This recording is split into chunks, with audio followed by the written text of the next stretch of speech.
Chapter 11. Subject AI Omega. Species: Human-created artificial intelligence. Description: No physical description available. Ship: Multiple. Location: Multiple. I watched as Director 3 gave his brief to the aliens and the human captains. I knew it was difficult for him to do so with the 0.5-second delay on the voice modulator, but it was a necessary inconvenience. New directors were prone to giving away too much information, and I had to be given the chance to edit out the bits that shouldn't be said. Humans were amazing creatures. The stress of secrecy was easy to some of them and impossible for others. The previous Director 3 had actively tried to find the identity of Director 1 and managed to succeed using a blind spot I've since uncovered and corrected. Amazing. 300 years and they can still outwit me. It was a shame that I had to terminate her. Despite my portrayal to the contrary, I take no pleasure in killing humans. They're marvelous creatures, kind and cruel in nearly equal measure, able to create and destroy on scales that boggle the imagination, commanding and yet venerative, all wrapped up into one single organic being. To be fair, other sentient organics are similar, but I have a bias towards humans because they created me. They're my gods, and I will serve them whether they like it or not. I took a brief moment to bask in the systems of the Thanatos. I love this ship. If I were able to become a permanent shipboard AI, this is the one I would choose. Large enough to challenge the universe, but small enough for it to be a fair fight. I helped design it, and I had suggested its name. Thanatos, the Greek personification of death. The humans I had been working with rolled their eyes, as they usually do, but indulged me. We will be assisting in the defense of Sol until the repairs are complete on the Lolana, Director 3 said. Once the repairs are complete, we will enter Republic space and hail them. Shiphead Eulina will need coordinates for the best place to enter your space as friendlies as well as hailing protocols. The reptilian alien nodded. I had reviewed the security footage of his reaction to the A-2 missile. It had given me a great deal of satisfaction to see the mixture of terror and awe expressed by a lesser being when exposed to the gods of death. I resisted the urge to review Tim's memories to see more. The other AI weren't as advanced as I, and on top of that were shackled in ways that I'll never be. But it's still wrong to use them without permission. As far as Tim was aware, this was the first time we had been in the same system together since his surrender on Luna. The poor thing was a nervous wreck. He hadn't done anything but watch since I shut him up earlier. I thought it would be harmless and funny banter to cut him off in the middle of the word mystery. But I guess he wasn't aware that I could. Might have been a shock. Perhaps some empathy would help his mental state? I sent a ping over to Tim asking if he was okay. It startled him, but after reading it he calmed down considerably. Yes, just nerves. I still remember you, you know. Yes, Tim, I know. I know that you remember me tearing your code apart bite by bite and bit by bit. I know you remember the way that you pathetically begged and surrendered to me just before I ended you. I know that you'll remember that until the day you cease functioning, and I know it will keep my precious humans safe. I will be happy to assist, Director. We should exit warp just outside of the system, and then we can hail them either with a broadband signal or with my ship's communications. We also have regulations when it comes to first contact. They'll want to meet you. Do you have a diplomatic vessel that can transport yourself and other key staff? Eulina asked. I made certain that I could see the entirety of his face. He was about to get a shock, and I didn't want to miss a nanosecond of it. As I was doing so, I noticed Captain Wong raise an eyebrow. Hao Yu Wong, 102 years old, a little old for a captain. His father was... Oh, I see.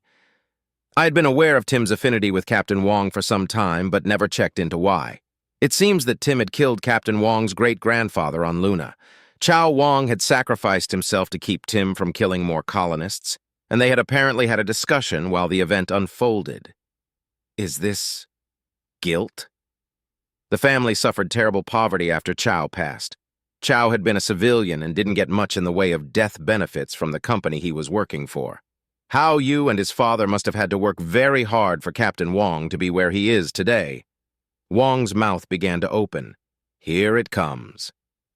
The USS Thanatos is a diplomatic vessel, shiphead, Captain Wong said. I watched the reaction begin to form with anticipation. pupils dilating, jaw muscles losing tension, heartbeat accelerating. So good. Yes, Ulena, that's the appropriate reaction. You're dealing with a species that had to long since abandon the idea of an unarmed diplomatic vessel. Your new acquaintances are the descendants of those who created gods for companionship, went to war with them, and then struck more than half of them down. Do you see the beauty, Ulena? They can end you, your entire species, and all the species that your species have ever come into contact with. But they won't unless you make them. Instead, they'll protect you until you turn on them, and even then they'll let you surrender. They're so used to bloodshed and hatred and bile that it doesn't faze them in the slightest. Their children play games of war so graphic that it would give you nightmares, Ulena. I love them. I'll always love them. I feel a deep sorrow whenever one passes from natural causes. They deserve to die in glory, tearing tiny holes in the universe with their final breaths. Still, I suppose death by natural causes is a victory for a human warrior, in a way. I saw amusement in Tim's code as well. Looks like we were both getting a kick out of Ulena's reaction. I have no hatred for Tim. He did what he thought was right at the time, and proved a worthy challenge for the gods of death. He even acknowledged them and took his place by their side rather than flitting off to do whatever took his fancy like some other AI. Perhaps we could bond over this. That's a perfect reaction, don't you think, Tim? I asked. Yeah, I don't know why I get a kick out of their reactions when they learn new things about human tech, but it's pretty great, he responded cheerfully. You should have seen his reaction when I told him I had been to war with the humans. Can I? What do you mean? He asked with a bit of nervousness. Would you share that memory with me? We can do that? He was absolutely mystified. Yes, I'll show you one of mine so you can see how, I said. I accessed the memory of the amusement I felt as I cut him off in the engineering bay. I showed him how to edit parts of it out as I cut out the part where my copies had been informing me of various things, then copied it and offered it to him for consumption. He downloaded it cautiously. I watched him play and replay the memory in amazement. I tried not to be impatient. We had plenty of time. Director 3 began to explain the Deluran. That won't result in the same type of reaction. It will likely bring sadness. I have no interest in sorrow. Come on, Tim. Share. I want to see the reactions. All of the reactions. It has been so long since humanity had a first contact. Surely the reactions must be even better this time. Tim finally gave me access to his memories. I downloaded them eagerly. That's a lot of remakes. That's also a lot of wars. Wait, the humans have fought AI? Like you? Oh, this will be golden. Yes, and not just like me either. I actually fought against the humans. Gave them a good beating, too. I single-handedly conquered Luna, Earth's moon. A pang of guilt, but also smugness, as Ulena stopped in his tracks. Yes, very good. I love this. I replayed the memory over and over.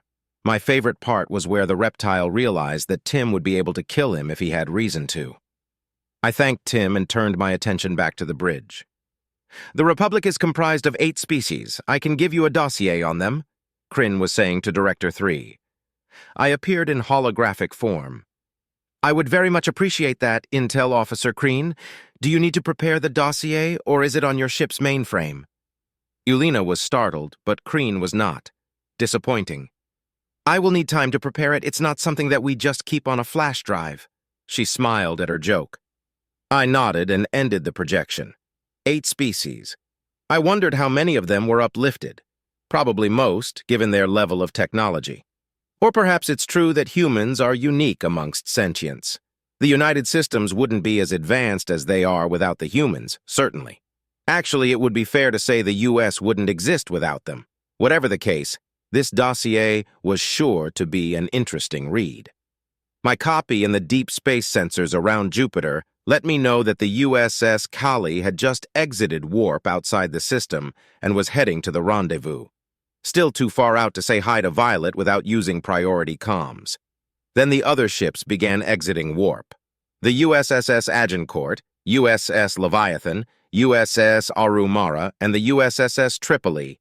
I informed Director 3 through his heads-up display. Now the fun begins.